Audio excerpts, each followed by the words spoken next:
Hello Intuitors, it's Aria here. Welcome back to the Intuit Cafe, or as I have renamed it, the Intuit Oracle. I am really excited to bring you another week's worth of readings by sign of the zodiac. I'll be diving right into that in a moment.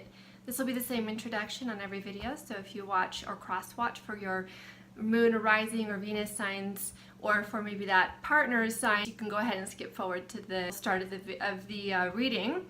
And I just wanted to give a little bit of an update about what's going on with the cards. In case you're new to the channel, the project I just completed, creating my own set of Oracle cards, which really is kind of a intermediate step in the process of my ultimate goal, which truly is to be bringing to everyone some kind of useful tools and ways that they can utilize to tap into their own intuition. And of course, Oracle cards are a really good way to do that with what you can feel inside of you the cards are trying to say to you, when it's not the cards actually, it's your higher self. You're tapping into your higher knowing and the knowing of your higher mind. But the thing and the reason that I believe cards as an intuitive tool works is because all they're doing is they're tricking our conscious mind into kind of taking a back seat and not imposing on our consciousness, on our conscious thought, what it thinks. Because our conscious mind, which I call the planetary mind, it's filled with all kinds of programming and preconceived ideas, and it is not tapped into that higher knowing.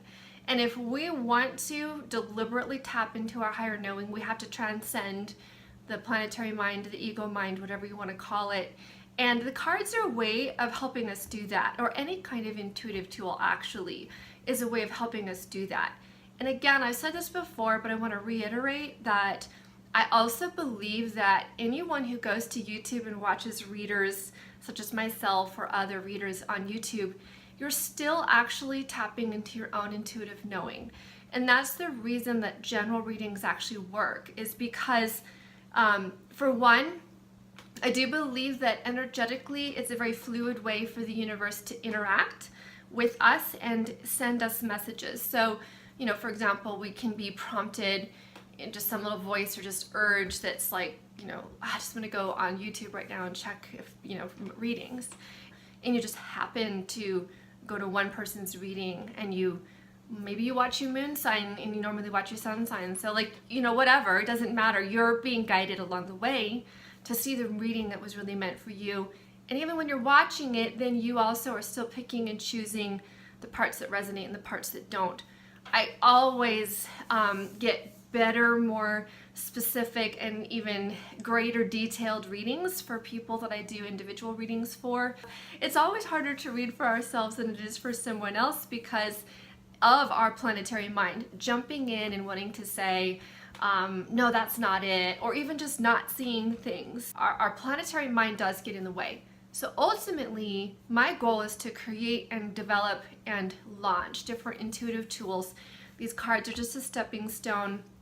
I've already gone through the entire process of developing a really kick-ass app for tarot, and I'm going to use Lenormand in it, and really my plan eventually would be possibly to do a lot of different kinds of intuitive tools, oracle cards or whatever, all in this app. I have a way of delivering and helping people create their own messages in that app that's not like any other app out there. I'm super excited about it, but I had to completely shelve the project because I got to a certain point where it was developed and then I couldn't go any further without more money.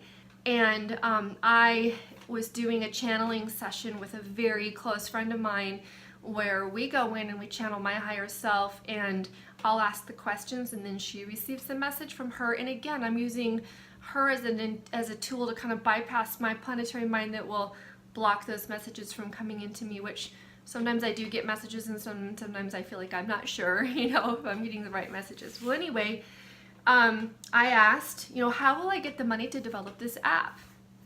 And my higher self, whose name is Aria, that's why I go by that name when I'm reading, Aria says, well, you'll do it through some kind of crowdfunding.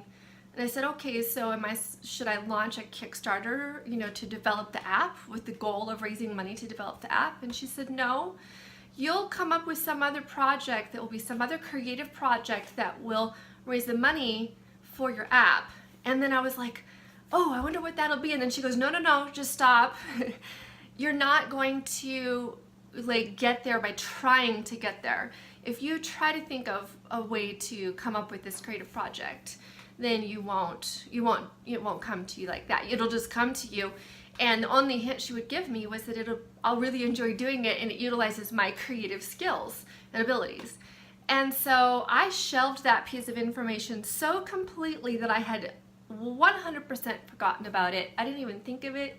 So then I suddenly got this idea for these cards, and I was so excited about it, and I just dove into it, as you might know if you've been following me and didn't hear from me for a month. And so just completed that, and it wasn't until I was all the way finished with it that I was really starting to think, I think these cards have the potential to do really well. That's what, it hit me. I was like, I could use this to develop the app. I could raise the money for my own app this way. And even then I didn't remember what I had been told by my higher self in that session until later. And it really blew me away because it came true, and it came true exactly the way she said it would, that I wouldn't be like searching for it, that it would just come to me. And I have to say that along the way, the entire process has truly been about learning to surrender my control over things and just going with the flow, creating and manifesting things with the energy of the archetypes of the tarot. Tell us a lot about how to do that, with the magician is the manifester, but the fool takes the leap. And then we have the empress that just attracts things to her. But then we have the emperor that just goes out and gets things done. We have the high priestess, that's our higher knowing that guides us along the way, and so forth. That's the journey of the fool through the major arcana.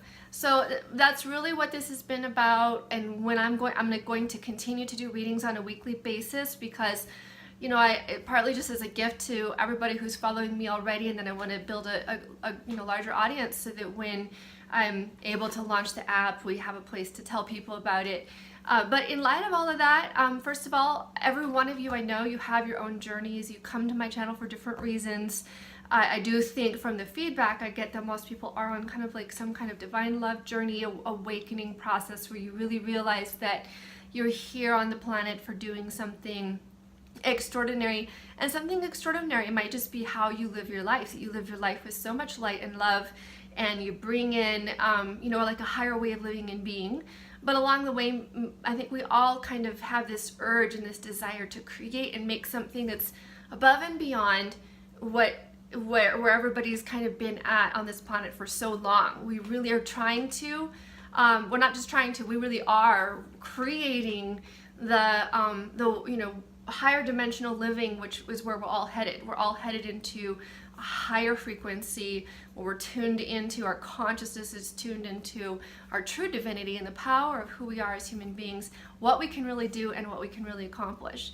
Now, having said all of that, this introduction got quite long. I'm going to try to keep your readings short this week.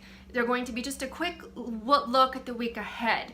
Thank you guys so much for liking, subscribing, sharing my channel with others. And before I forget, the final thing is that my Kickstarter is doing really well. I'm at 70% funded, and I really would like to do about twice that many. If you are interested in these cards at all, please consider backing it. Share it with others if you know anybody else who might. And again, think about the fact that these cards are actually going to help bring in something else even bigger. So this is seed money to print a larger printing, which then will help me develop and publish the app. All right, so because of that, I'm going to have a special gift. Anybody who backs my campaign, who's a viewer of my YouTube channel, go ahead and you can just select the $66 package, which is the Oracle Trio of the 3 decks, and I will throw in for you the 10 planetary influencers, which is a $22 value, if you just message me back, and that way I'll make sure that you get the extra bonus without having to pay the next package up, which includes it. So just wanted to give you guys that, just my special gift to you for backing my campaign. Again, share this with others if you are so inclined, and we will talk to you soon. Stay tuned right now for your reading by your sign in the zodiac.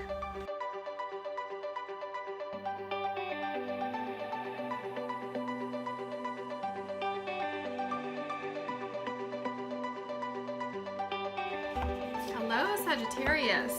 So we're going to get right into your reading here. I'm shuffling the deck a couple more times.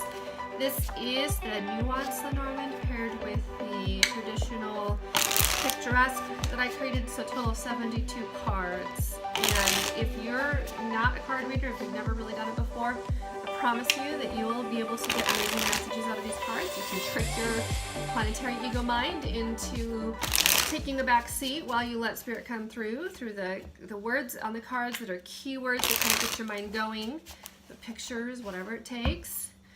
So if you'd like a set of these cards, check out my Kickstarter campaign, and we'll do a 5-card spread about the week ahead. The one in the middle tells us the main theme, what the spread is about, and it's about a waterfall, which is about a lot of abundance, overflowing. To me, this is kind of like the Ace of Cups kind of energy. Overflowing, abundance, a big release, a flood of, but very much feeling fulfilled, a flood of emotions. Could be a big release of something. So if you're going through a lot of like kind of energy shifts and things like that, there's a big release. Let's see what it's about. A man, change, mortar and pestle, and the Wheel of Fortune. Wow. I just got goosebumps. Okay, so we've got a lot of change coming in, and it's about this man. It could be you, could be someone else. I feel like for a lot of you, this is your partner, the person you're paired with. You've been wanting, hoping, and wishing and longing for this change, but I kind of feel like you've also, like many of us have, you've really just surrendered to the universe, and there's nothing you can do about it. You're just gonna have to go with the flow. And yet at the same time, a lot is happening, far more than you realize. To me, the Mortar and Pestle is a card that's a little bit like the Temperance card, which is of course Sagittarius. It is about blending and brewing, that idea of like the mixing these things together. It's alchemy and breaking these things down in order to make something new. So because we do read cards mirrored to each other, we read them in pairs and we mirror them. So I feel like it can definitely apply specifically that it's happening with this man. He's experiencing, if this is you, it's you. Otherwise, it's maybe that person you're connected to. So he's experiencing a breaking things down in order to build things back up into something completely new and different, complete change. And we see that also with the stork. Some kind of change is going on, and it's complete renewal, transformational change occurring. And what's behind it? Well, it's like just the fate, the forces of the universe. The Wheel of Fortune is all about cycles, that do occur, but those cycles are like energetic, shifts in the energy that then always push us through and don't ever let us just sit still. And they are at play here. It also can truly be an event, something more specific that's at play with this person. So I do feel like I should just, I want to see a little bit more. We're going to pull 3 more cards here to see what the next 3 say about what is happening with this shift and this change, and why is this being shown to you right now? Because it doesn't feel like there's anything to do. Okay, so there's nothing to do here. We're just watching this. Okay, we're going to see this unfold.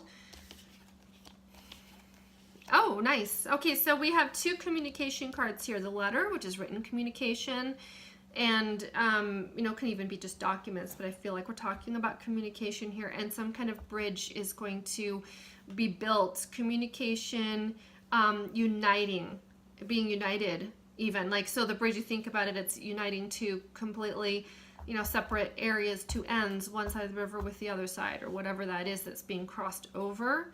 And then commerce can take place, movement back and forth, exchange. And there's very much of an intelligent design behind this whole situation, it's saying. So I feel like it's saying there's going to be some kind of significant communication with this person and you that's going to help bridge some kind of gap. And there's like this intelligent force behind it, that's the universe.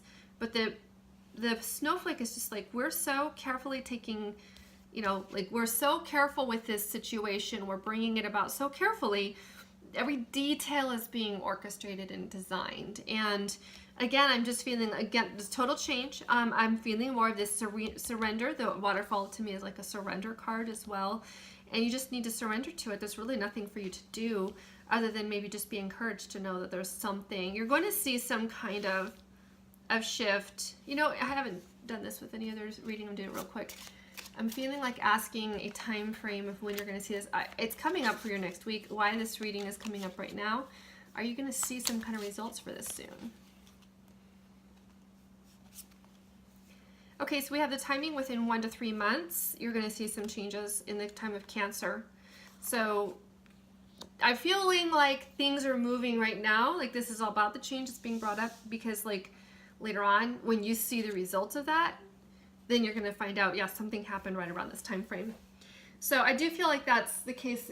I do know that everything is in cycles. And so here we are, the last month of winter, it's going to turn spring, or last 3 weeks of winter, it's going to be turning spring. There's time for change. Change is literally in the air when we have a seasonal change. And so I do think that we start seeing shifts and changes for those, the changes we see now, they will get manifest like, over the next few weeks, months, and you'll see something significant maybe play out. And that's what this is talking about. All right. Thank you guys for watching, liking, sharing my channel with others, subscribing. And if you would like to have a deck of these cards, go to my Kickstarter campaign and be a backer. I would love that. And if you choose the $66 package, I will throw in these extra 10 cards. So powerful to be able to use them in a reading. I didn't know I had 2 of them in that deck. We'll put that one aside.